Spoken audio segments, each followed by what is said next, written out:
Hi అండి, I'm Mallik Paruchuri. ఇప్పుడు మనం ఏంటంటే మనకి రకరకాల డాక్టర్లు, లేకపోతే రకరకాల న్యాచురోపతి వాళ్ళు, లేకపోతే రకరకాల డైటీషియన్లు మార్కెట్లో మనకి చాలా డైట్లు చెప్తూ ఉంటారు. కొంతమంది ఏమో అన్నం తింటే మంచిది అంటారు, కొంతమంది ఏమో చపాతీ తినమంటారు, కొంతమంది ఏమో మిల్లెట్స్ తినమంటారు, కొంతమంది ఏమో ఓన్లీ నాన్ వెజ్ తినమంటారు, కార్నివర్ డైట్ అని చెప్పి. కొంతమంది ఆయిల్ తాగమంటారు, కొంతమంది ఆయిల్ లెస్ తినమంటారు, కొంతమంది చెకోడీలు ఎండబెట్టుకొని తినమంటారు. ఇట్లా రకరకాలు ఉన్నాయి. కాకపోతే వీటి మీద సమగ్ర విశ్లేషణ ఇంతవరకు ఒక రీజనింగ్ ఎవరైనా చెప్పారా అంటే ఎవరికి వాళ్ళు సింపుల్ గా ఏదో ఒక 10 seconds లోనో 20 seconds లోనో రీల్స్ చేసుకెళ్ళిపోతున్నారు తప్ప అసలు దీని మీద ఏది మంచిది, నిజంగా ఏది మంచిది, ఇటువంటి దాని మీద పూర్తి విశ్లేషణ ఈరోజు మనం చేద్దాం. జనరల్గా ఏంటంటే మనం ఏదైనా తిన్న తర్వాత మనకి తినే పదార్థాల్లో 3 రకాలు ఉంటాయి. ఒకటి కార్బ్స్, కార్బోహైడ్రేట్స్ అంటారు, మొక్కల నుంచి ఎక్కువగా వస్తాయి. రెండోది ప్రోటీన్స్, మాంసకృతులు అంటారు. మూడోది ఫ్యాట్స్. వీటిల్లో మనకి మెయిన్గా మన మైటోకాండ్రియాలో ఏటీపీ తయారవుతుంది, ఎనర్జీ. ఏదైతే ఎనర్జీ తయారవ్వాలో మైటోకాండ్రియాకి మనకి 2 వైపుల నుంచి, ఒకటి గ్లైకాలసిస్ ప్రాసెస్, రెండోది బీటా ఆక్సిడేషన్. ఈ 2 ప్రాసెస్ల్లో మాలిక్యూల్స్ తీసుకొని ఎనర్జీ ప్రాసెస్ జరుగుతుంది. దీనికి మెయిన్ మనకి మైటోకాండ్రియా దగ్గరికి వచ్చేసరికి, మనం ఫస్ట్ లో తినే పదార్థాలు 3 మాట్లాడుకున్నాం. మైటోకాండ్రియా దగ్గరికి వచ్చేసరికి గ్లూకోజ్, ఫ్యాట్, ఈ 2 మెటబాలిజాలు మాత్రమే మనకి సెల్లో ఉన్నాయి. కాకపోతే మనం తిన్న తర్వాత ప్రతి పదార్థం ఏమవుతుంది, ఏదైనా ఎనర్జీ కింద మారిపోవాలి, లేకపోతే వేస్ట్ మనకి స్టూల్ నుంచి బయటకు వచ్చేయాలి. కొంత ఎనర్జీ కింద మారిపోయింది, కార్బన్ డైఆక్సైడ్ కింద మారి మనకి ముక్కులోంచి బయటకు వచ్చేస్తుంది. కొంత నీళ్లు కింద మారినవి మనకి యూరిన్లో బయటకు వచ్చేస్తాయి. ఈ ప్రాసెస్ జరుగుతున్నప్పుడు సరే మనం ఇప్పుడు టాపిక్లోకి వచ్చేద్దాం. తినే వాటిల్లో కొంతమంది ఏం చెప్తారు, ఫ్యాట్స్ తినమని చెప్తారు, కొంతమంది ఆయిల్ ఎక్కువ తినమని చెప్తారు, కొంతమంది ఆయిల్ తక్కువమని చెప్తారు. అసలు ఏం జరుగుతుంది? మనకి కార్బ్స్ తీసుకున్నామండి. మనం కార్బ్స్ తీసుకున్నప్పుడు కార్బోహైడ్రేట్లు, స్పెసిఫిక్ గా కార్బోహైడ్రేట్లు చెప్పే దాంట్లో తర్కం కనపడట్లేదు. కార్బోహైడ్రేట్లు ఎక్కువ. ఇప్పుడు మనకి రెగ్యులర్ గా మార్కెట్లో ఏంటంటే, ఇప్పుడు ఒక హార్ట్ పేషెంటో లేకపోతే ఒక షుగర్ పేషెంటో వీళ్ళకి ఆయిల్ ఫుడ్ తినమాకండి అని చెప్పడంలో తర్కం కనిపించదు. ఎందుకంటే మనం కార్బోహైడ్రేట్స్ తీసుకుంటాం. మన కార్బోహైడ్రేట్స్ తీసుకున్నప్పుడు ఫస్ట్ నోట్లో మనకి ఇది అరిగే ప్రాసెస్ లో ఎంఎల్ఏజ్ ఉంటుంది. నోట్లో ఎంఎల్ఏజ్ సింపుల్ షుగర్స్ ని గ్లూకోజ్ కింద కన్వర్ట్ చేసేస్తుంది. ఆ తర్వాత చిన్న పేగు ఉంటుంది. చిన్న పేగులో కొంచెం కాంప్లెక్స్ షుగర్స్ ని చిన్న పేగులో గ్లూకోజ్ కింద కన్వర్ట్ అవుతాయి. మరి too much of complex sugars, ఏవైతే రెసిస్టెంట్ స్టార్చ్ లేకపోతే ఫైబర్, ఇవన్నీ ఏంటంటే మన పెద్ద పేగులో ఫెర్మెంటేషన్ అనే ప్రాసెస్ లో బ్యాక్టీరియా వాటిని ఫెర్మెంట్ చేసి వాటిని స్మాల్ చైన్ ఫ్యాటీ యాసిడ్స్ అంటే అగైన్ ఫ్యాట్ కింద మార్చేస్తుంది. ఏదైతే కార్బోహైడ్రేట్స్ కింద ఉన్న ఫైబర్ ని స్మాల్ చైన్ ఫ్యాటీ యాసిడ్స్ కింద, like butyric acid, acetic acid, propionic acid, వీటి కింద స్మాల్ చైన్ ఫ్యాటీ యాసిడ్స్ అంటారు. వీటి కింద మన పెద్ద పేగులో మార్చేస్తాయి. మరి ఈ గ్లూకోజ్, మరి గ్లూకోజ్ తినమంటున్నారు. మనం రోజు ఒక పావు కేజీ లేకపోతే ఒక అర కేజీ గ్లూకోజ్ తినేస్తున్నాం, లేకపోతే మైదా తినేస్తున్నాం, లేదా గోధుమ పిండి తినేస్తున్నాం, లేకపోతే మిల్లెట్స్ తినేస్తున్నాం. ఈ గ్లూకోజ్ ఇవన్నీ కూడా మనం పేరుకి ఏవైనా మనకి కంటికి, లేకపోతే వాసన ద్వారా ముక్కుకి, లేదంటే టేస్ట్ ద్వారా నాలుగుకి, ఈ మూటికి ఇవేంటి అనేది తెలుసు. ఇది ఎక్కడి నుంచి వచ్చాయి, లేకపోతే ఇది యానిమల్ సోర్సా, ఇది ప్లాంట్ సోర్సా, లేకపోతే ఇంకో సోర్సా అనేది ఇంతవరకే మనకి విజిబిలిటీ, లేకపోతే స్మెల్, లేకపోతే టంగు, టేస్ట్ ఇంతవరకే తెలుసు. కానీ వన్స్ ఇది దాటిన తర్వాత దానికి తెలిసింది ఏంటయ్యా అంటే కార్బోహైడ్రేట్సా, ప్రోటీనా, ఫ్యాటా, ఈ 3 మాత్రమే తెలుసు. ఇక్కడ నుంచి కింద పాటికి ఈ 3 మాత్రమే తెలుసు. వన్స్ లోపలికి వెళ్ళిపోయిన తర్వాత మనం ముందు మనకి స్టమక్ యాసిడ్ ఉంటుంది, హైడ్రోక్లోరిక్ యాసిడ్ వీటన్నిటిని విచ్ఛిన్నం చేసేస్తుంది. విచ్ఛిన్నం చేసేసిన తర్వాత ప్యాంక్రియాస్ లో ఉన్నటువంటి లైపేజ్ మనకి ఫ్యాట్స్ ని అరిగిస్తుంది. అట్లాగే ప్రోటీయేజ్లు ప్రోటీన్ అరిగిస్తాయి. ఈ గ్లూకోజైడేజ్ అని చెప్పి ఇవి మన కాంప్లెక్స్ కార్బ్స్ ని అరిగిస్తాయి. ఇవన్నీ ఫైనల్ గా వేటి కింద మారతాయి అంటే కార్బ్స్ అన్ని కూడా గ్లూకోజ్ కింద మారతాయి. ఈ గ్లూకోజ్ కింద మారినటువంటి ఈ కార్బ్స్ ఏదైతే ఉన్నాయో అవి మారకుండా ఉన్నాయేమో పెద్ద పేగులోకి వెళ్ళిపోయి పెద్ద పేగులో ఫెర్మెంట్ అయ్యి small chain fatty acids again fats కింద మారుతాయి.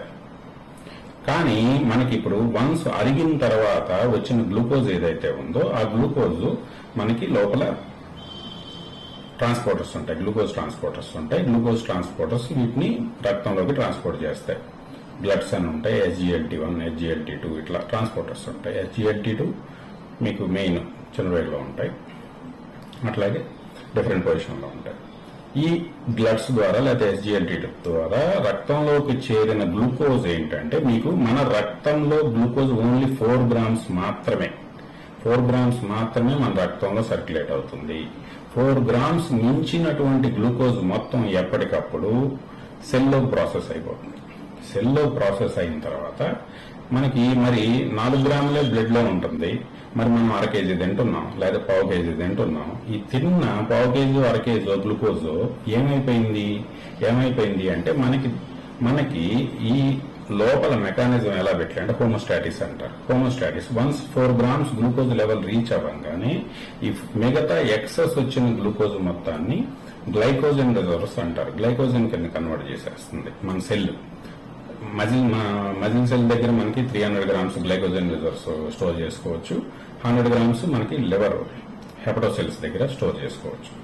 మరి 400 గ్రాములు గ్లైకోజన్ స్టోరేజ్ అయిపోయింది. మనం ఏం చేస్తున్నాం? పొద్దున్న తింటాం బ్రేక్ఫాస్ట్, మధ్యాహ్నం తింటాం లంచ్, సాయంత్రం తింటాం స్నాక్, నైట్ తింటాం డిన్నర్, వీలైతే ఇంకొక 2-3 సార్లు ఇంకేమన్నా కనపడినా కూడా తినేస్తాం. మరి తిన్నయన్ని 400 గ్రాములు మనకు మహా అయితే రోజు 1600 క్యాలరీస్ కావాలండి. 1600 యావరేజ్ గా, కొంచెం అటు ఇట్లో. కొంతమందికి 2000 కావాలి, బాగా పనిచేసే వాళ్ళు అయితే 3000 కూడా అవసరం ఉంటుంది. కానీ మనము మరి ఏదైతే ఈ ఎక్సెస్ వస్తున్నాయో ఈ ఎక్సెస్ స్టోరేజ్ చేయడానికి అప్ టు 400 గ్రామ్స్ వరకు మాత్రమే, అంటే ఒక పూట తినడానికి మనం ఏదైతే తిన్నామో అది స్టోర్ అవడానికి మాత్రమే మన గ్లైకోజన్ రిజర్వ్స్ ఉన్నాయి. అవి 400 గ్రామ్స్ అంటే ఇంటూ 4 క్యాలరీస్ వస్తుంది ఈచ్ గ్రాము. 1600 క్యాలరీస్ అంటే ఒక రోజంతా మనకు కావాల్సినటువంటి ఎనర్జీ మనకి గ్లైకోజన్ లో రిజర్వ్ అవ్వచ్చు. ఒక రోజు ఇది ఎందుకు పెట్టారు అంటే ఒక రోజు మనం ఏదైనా బయట ఇదివరకు ఒక కాలంలో ఒక రోజు వేడ దొరకలేదు, లేకపోతే ఒక రోజు ఫుడ్ దొరకలేదు, మనిషి ఇమీడియట్ చనిపోకూడదు కదా, ఏ జీవి చనిపోకూడదు కాబట్టి ఈ రిజర్వ్ సెక్షన్ పెట్టారు. ఈ రిజర్వ్ సెక్షన్ ఇప్పుడు మనం మోడర్న్ సొసైటీలో ఫుడ్ అవైలబిలిటీ పెరిగి ఏం చేస్తున్నాం? పొద్దున్న తింటున్నాం, మధ్యాహ్నం తింటున్నాం, సాయంత్రం తింటున్నాం, ఈవినింగ్ తింటున్నాం, ఇంకా వీలైతే ఇంకో 2-3 సార్లు ఎక్కువ తింటున్నాం. మరి ఈ తిన్నప్పుడు ఇదివరకు ఫుడ్ అవైలబిలిటీ తక్కువ ఉందని చెప్పి రిజర్వ్ పెడితే ఆ రిజర్వ్ మనం ఒక పూటలో నింపేశాం. రెండవ పూటకి గ్లైకోజన్ రిజర్వ్స్ ఖాళీ లేవు. మరి ఎక్కడికి పోతుంది అంటే ఈ గ్లూకోజ్ అంతా కూడా ఫ్యాట్ గా కన్వర్ట్ అవుతుంది. అంటే ఫ్యాట్ అంటే ఏ ఫ్యాట్ గా కన్వర్ట్ అవుతుంది? మనకి పామిటిక్ యాసిడ్ అంటారు. మనకి రెగ్యులర్ గా హార్ట్ డాక్టర్లో లేకపోతే ఇతర డాక్టర్లు చెప్పేది ఏంటంటే పామాయిల్ తినొద్దండి, మనకు ఆరోగ్యానికి మంచిది కాదు అంటారు. ఎందుకు అంటే మనకి పామిటిక్ యాసిడ్ అనేది మనకి సాచురేటెడ్ ఫ్యాట్, అది ఇన్సులిన్ రెసిస్టెన్స్ పెంచుతుంది, అట్లాగే డయాబెటీస్ రావడానికి కారణం అవుతుంది, అట్లాగే మనకి బ్యాడ్ కొలెస్ట్రాల్ ఎల్డిఎల్ పెరగడానికి కారణం అవుతుంది. ఇట్లా రకరకాల రోగాలన్నిటికీ మూలం ఏదైనా ఉంది అంటే అది పామిటిక్ యాసిడ్. ఆ పామిటిక్ యాసిడ్ కింద ఈ ఎక్సెస్ గ్లూకోజ్ ఏదైతే వచ్చిందో మన లివర్ సెల్స్ లేకపోతే మజిల్ సెల్స్ ఎక్సెస్ అయినటువంటి ఇటువంటి గ్లూకోజ్ ని పామిటిక్ యాసిడ్ కింద ఫస్ట్ లైపోజెనిసిస్ అంటారు. డీనో లైపోజెనిసిస్ లో ఫస్ట్ పామిటిక్ యాసిడ్ గా కన్వర్ట్ అయ్యి ఆ పామిటిక్ యాసిడ్ ట్రైగ్లిజరైడ్స్ గా మారి ట్రైగ్లిజరైడ్స్ వెళ్ళి మనకి ఎడిపోసైట్స్ అని ఉంటాయి, అంటే కొవ్వు సంచులు అంటుంటారు. ఈ కొవ్వు సంచుల్లో మనకి కొవ్వు కణాలు, వాటిల్లో వెళ్ళి ఈ కొవ్వు స్టోర్ అవుతుంది. అది మనకి పొట్ట దగ్గర ఎక్కువగా ఉంటుంది ఎడిపోసైట్స్. సో అక్కడ మనకి స్టోర్ అవుతుంది. మనం ఎప్పుడు అంటే ఇప్పుడు చెప్పండి, ఎవరైతే మనకి ఆయిల్ లెస్ తినమంటున్నారు, మనకి ఆయిల్ లెస్ తినమనే వాళ్ళు ఏం చెప్తున్నారు? మనకి ఫుడ్ పిరమిడ్ అంటాం. ఫుడ్ పిరమిడ్ లో ఏంటంటే 3 ఉంటాయి. ఒకటి తగ్గితే ఇంకోటి పెరుగుతుంది. 100% ఈజ్ అనేది ఒకటి. మనం 30% ఫ్యాట్, 30% కార్బ్స్, 30% ప్రోటీన్ తీసుకున్నాం అనుకుందాం. 100 అయింది. మనం ఇప్పుడు ఫ్యాట్ తగ్గించామనుకో ఏమవుతుంది, కార్బ్స్ ప్రోటీన్ పెరగాలి. ఎందుకంటే X plus Y plus Z is equal to 100 అన్నప్పుడు ఎక్స్ తగ్గింది అంటే వైనో జెడ్ పెరగాలి, 100 పూర్తవ్వాలి కదా. LHS is equal to RHS అవ్వాలి అంటే ఖచ్చితంగా ఒకటి తగ్గితే ఇంకోటి పెరగాలి. మరి ఇప్పుడు మనకి ఈ ఆయిల్ లెస్ వాళ్ళంతా మనకు ఆయిల్ వద్దు అన్నారు. ఆయిల్ వద్దు అన్నప్పుడు ఏది పెరగాలి, ప్రోటీన్ పెరగాల లేకపోతే కార్బ్స్ పెరగాల? సో ఇప్పుడు ప్రోటీన్ పెంచుదాం అనుకుందాం. ప్రోటీన్ పెంచినప్పుడు ఈ సేమ్ మెకానిజం ప్రోటీన్ ఏమవుతుందో చూద్దాం. మనం ప్రోటీన్స్ తింటాం. మనం ప్రోటీన్స్ తిన్నప్పుడు ప్రోటీన్ అంటే it's a chain of amino acids అంటారు. డిఫరెంట్ ప్రోటీయేజెస్ మన చిన్నపేగులు ఏం చేస్తాయి అంటే వీటన్నిటిని ఇండివిజువల్ అమైనో యాసిడ్స్ కింద కన్వర్ట్ చేసేస్తాయి మనం తిన్న ప్రోటీన్ అంతటిని. అది బ్లడ్ లోకి అబ్జర్వ్ అవుతుంది. బ్లడ్ లోకి అబ్జర్వ్ అయిన తర్వాత మనకి రకరకాల సెల్స్ కొత్తవి తయారవడానికి, రకరకాల హార్మోన్స్ తయారవడానికి, లేకపోతే రకరకాల ఇతర కణాలు తయారవడానికి ఈ ప్రోటీన్ అవసరం. దానికి ఎంత అవసరమో ఎవ్రీడే సెల్స్ రీజనరేట్ అవుతూ ఉంటాయి. మనం క్యాన్సర్లో నేర్చుకున్నాం, సెల్ డివిజన్ అవుతూ ఉంటుంది, కొత్తవి వస్తూ ఉంటాయి, పాత చనిపోతూ ఉంటాయి. అదే టైప్లో ఇక్కడ మనకి ప్రతిరోజు అవసరాలు ఉంటాయి. ఆ అమైనో యాసిడ్ అవసరాలు ఎంత అంటే ప్రతి మనిషికి 0.8 grams ఇంటూ వాళ్ళ బాడీ వెయిట్. ఇప్పుడు యావరేజ్ గా ఒక 75 kg మనిషిని మనం తీసుకున్నాం అనుకోండి. 75 kg మనిషికి రోజుకి 60 grams ప్రోటీన్ కావాలి. 60 grams ప్రోటీన్ తీసుకున్న తర్వాత అంతకు మించి తీసుకున్నాము అనుకోండి, అంతకు మించి తీసుకున్న ప్రోటీన్ ఏమవుతుందంటే ఎక్సెస్ ప్రోటీన్. ఒకవేళ మనం ఎక్సర్సైజ్ చేసి మనం మజిల్ బిల్డ్ చేస్తే కండలా మారుతుంది.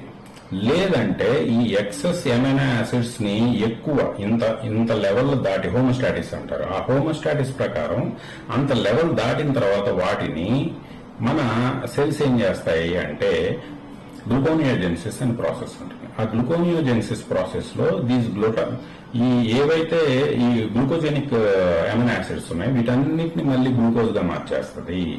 అంటే మనం ప్రోటీన్ ఎక్సెస్ తీసుకుంటే ఇందాక ఫ్యాట్ తగ్గించామన్నాం, ప్రోటీన్ పెంచామనుకోండి, ప్రోటీన్ ఏమవుతుంది, ప్రోటీన్ సరిపోను అంత సెల్ సైకిల్లో వాడుకున్న తర్వాత మిగిలిపోయినది మనకి అగైన్ గ్లూకోజ్ కింద మారుతుంది. అంటే ప్రోటీన్ ఎక్సెస్ ప్రోటీన్ తీసుకోవడము అంటే ఎక్సెస్ గ్లూకోజ్ తీసుకోవడం కింద మాత్రమే లెక్క. ఓకే, ఎక్సెస్ గ్లూకోజ్ కిందే లెక్క.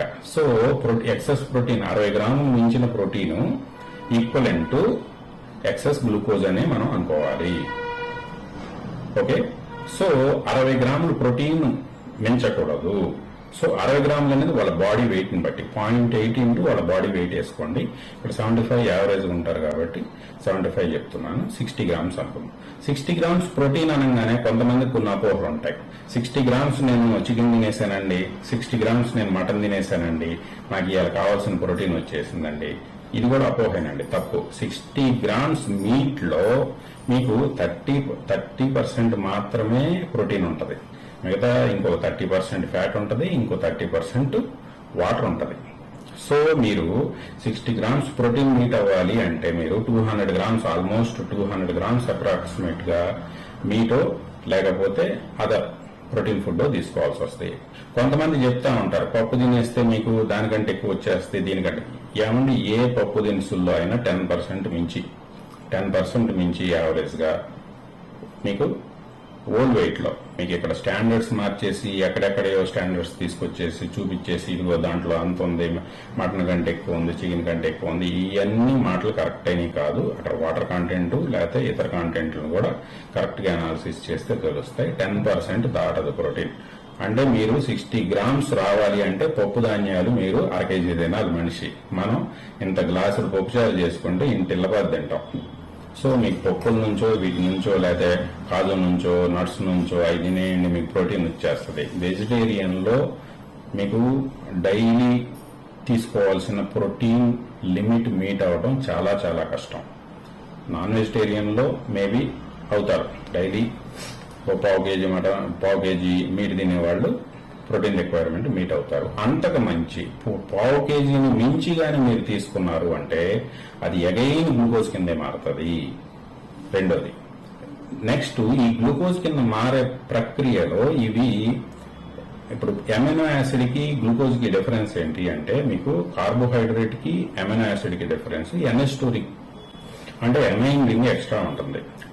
అమైన్ రింగ్ మీకు ఎప్పుడైతే గ్లూకోజ్ గా మారే ప్రక్రియలో ఈ అమైన్ రింగ్ NH2 బ్రేక్ అయిపోయి మీకు అది గ్లూకోజ్ కింద కన్వర్ట్ అయిపోయి NH2 ఏదైతే అమ్మోనియా కింద మారిపోతుంది, NH3 కింద అమ్మోనియా కింద మారిపోతుంది. నెక్స్ట్ ప్రాసెస్ లో దాన్ని కిడ్నీ మనకి యూరియా కింద కన్వర్ట్ చేసి యూరిన్ లో వదిలేస్తుంది.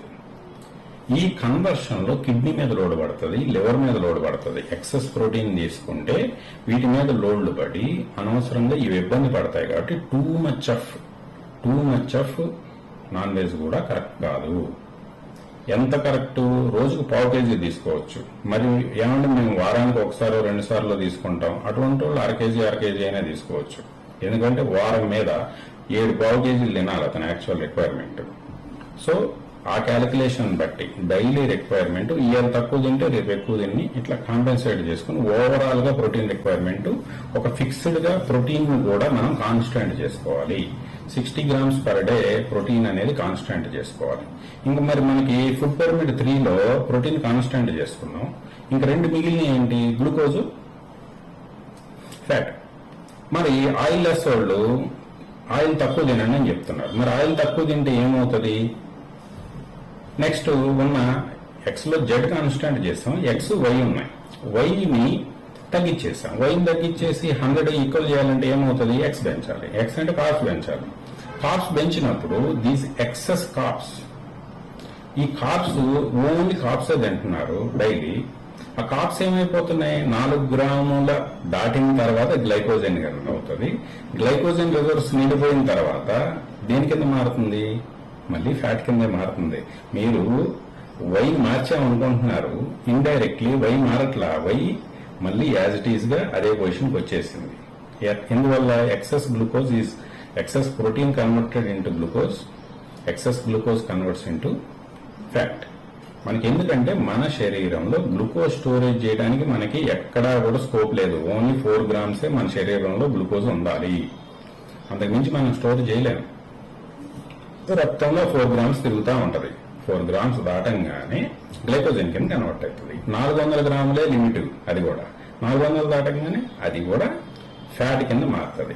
ఇప్పుడు సో మనం గ్లూకోజ్ పెంచినందువల్ల పామిటిక్ యాసిడ్ తయారవుతుంది. పామిటిక్ యాసిడ్ అనేది ద వరస్ట్ సాచురేటెడ్ ఫ్యాట్. సకల రోగాలకి కారణం పామిటిక్ యాసిడ్. క్యాన్సర్ కైనా, డయాబెటీస్ కైనా, హార్ట్ ఈ బ్లాక్స్ కైనా, వీటన్నిటికీ ఆర్థరైటిస్ లైనా, ఇన్ఫ్లమేషన్ పెరగడానికైనా వీటన్నిటికీ కారణం పామిటిక్ యాసిడ్ అనేది సైన్స్ చెప్తా ఉంది. సో మనం కంట్రోల్ చేయాల్సింది ఏంది? పామిటిక్ యాసిడ్ ఎక్కువగా ఉన్నటువంటి పామాయిల్. డాక్టర్ గారు మనకి పామాయిల్ తీసుకోవద్దని చెప్తున్నారు. ఎందుకు తీసుకోవద్దని చెప్తున్నారు? అరే దాంట్లో 50% పామిటిక్ యాసిడ్ ఉంది కాబట్టి తీసుకోవద్దు. సార్ మరి నెయ్యి తీసుకుంటా, అమ్మమ్మ నెయ్యి కూడా తీసుకోవద్దండి. ఎందుకండి? నెయ్యిలో 25% పామిటిక్ యాసిడ్ ఉంటుంది కాబట్టి 25% ఉన్నటువంటి నెయ్యి కూడా మీరు తినొద్దండి. ఎక్కువ చాలా డేంజర్ అండి, మీ గుండెకి చాలా రోగాలు వచ్చేస్తాయండి. Okay sir. సరే మరి మీట్ తినొచ్చా? అమ్మో, మీట్ లో మీకు ఇందా చెప్పాను కదా, 100 grams మీట్ లో 100 grams లో 30 grams ప్రోటీన్ ఉంటే 30 grams ఫ్యాట్ ఉంటది. ఆ ఫ్యాట్ లో 30 grams లో 100 లో 30 ప్రోటీన్ ఉంటది, 30 ఫ్యాట్ ఉంటది. ఆ 30 ఫ్యాట్ లో అగైన్ 25%, 30లో 25% పామిటిక్ యాసిడ్ ఉంటది. కాబట్టి మీరెవరు యానిమల్ ప్రోటీన్ ఎక్కువ, యానిమల్ మీట్ ఎక్కువ తీసుకోమాకండి. దాంట్లో మీకు సాచురేటెడ్ ఫ్యాట్ చాలా ఎక్కువగా ఉంటది కాబట్టి ప్రోటీనే తీసుకోవద్దని చెప్తారు. ఇది ఎక్కడ తర్కం చెప్పండి? 100 grams ఆఫ్ రెడ్ మీట్ లో మనం రెడ్ మీటే చూసుకున్నాం. ఎందుకంటే ఫస్ట్ ఆపేమని చెప్పేది రెడ్ మీట్ కదా, రెడ్ మీట్ గురించే మాట్లాడదాం. Red meat 100 grams of red meat లో 30% అంటే 30 grams పామిటిక్ యాసిడ్, 30% ఫ్యాట్స్ ఉంటాయి. ఆ 30లో 25 అంటే 7.5 grams ఆఫ్ పామిటిక్ యాసిడ్ ఉంటుంది అని చెప్పి మనం రెడ్ మీట్ వద్దంటున్నామే. మనం తీసుకున్న 100 grams of glucose is converting into 100% saturated fat కదా. మనం 25% ఉందని గీ వద్దన్నాం, 25% ఉందని చెప్పి యానిమల్ మీట్ వద్దన్నాం. 50% ఉందని చెప్పి పామిటిక్ యాసిడ్ ఉందని చెప్పి పామ్ ఆయిల్ వద్దన్నాం. మరి 100% సాచురేటెడ్ ఫ్యాట్ గా మారుతున్న ఎక్సెస్ కార్బ్స్ ఇంకా తీసుకోండి, కార్బ్స్ తీసుకోండి, ఇంకా కార్బ్స్ తీసుకోండి, అన్నమే తినండి, లేకపోతే పుల్కాలు తినండి, ఇవి తినండి, అవి తినండి అని చెప్పి కార్బ్స్కి వెళ్ళి ఎందుకు మనం పుష్ చేస్తున్నాం? ప్రజల్ని ఎందుకు కార్బ్స్కి వెళ్ళి పుష్ చేస్తున్నాం? కార్బ్స్ ఏమో హెల్దీ, అతి తక్కువ ఏదో కొంతలో కొంత ఉన్నటువంటి, ఇప్పుడు మీరు